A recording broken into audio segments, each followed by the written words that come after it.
মনে করতে পারি। একজন চাঁদাবাজ কখনো রাজনীতিবিদ হতে পারে না। চাঁদাবাজের কোনো দলীয় পরিচয় নাই, সে চাঁদাবাজ, এটাই বড় কথা। ঘুষ দুর্নীতি যারা করবে সে ঘুষখোর, দুর্নীতিবাজ, এটাই তার মূল পরিচয়। 2024 সালের 5 আগস্ট পর্যন্ত এত রক্ত, এত জীবন, এত মানুষ পঙ্গু, এত মানুষ চাকরি হারালো, ঘর ছাড়লো, দেশ ছাড়লো, এত মানুষের ইজ্জতের উপর হাত পড়লো, তারপরেও কি এই জাতির আমাদের কোনো শিক্ষা হবে না? শিক্ষা হওয়া উচিত কিনা? তাহলে এই শিক্ষা যারা নিবে না, আমরা কি তাদেরকে সমর্থন করতে পারি? এই দেশের জনগণের বন্ধু মনে করতে পারি? শুভাকাঙ্ক্ষী মনে করতে পারি? রাজনীতিবিদ মনে করতে পারি? একজন চাঁদাবাজ কখনো রাজনীতিবিদ হতে পারে না। চাঁদাবাজের কোনো দলীয় পরিচয় নাই, সে চাঁদাবাজ, এটাই বড় কথা।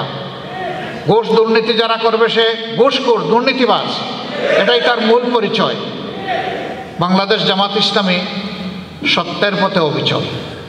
অন্যায়ের কাছে আল্লাহর মেহেরবানি আপনারা দেখেছেন, মাথা নত করি নাই আমরা। আমাদের নেতৃবৃন্দ মাথা নত করেন নাই। বহু ষড়যন্ত্র হয়েছে, তারা জীবন দিয়েছেন, হাসতে হাসতে ফাঁসির কাছে গিয়েছেন, কিন্তু মাথা কিন্তু নত করেন নাই।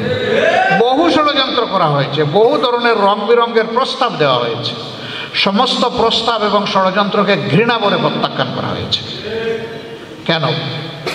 আমরা আল্লাহকে ভয় করি, আমরা এই দেশকে ভালোবাসি, দেশের মানুষকে ভালোবাসি।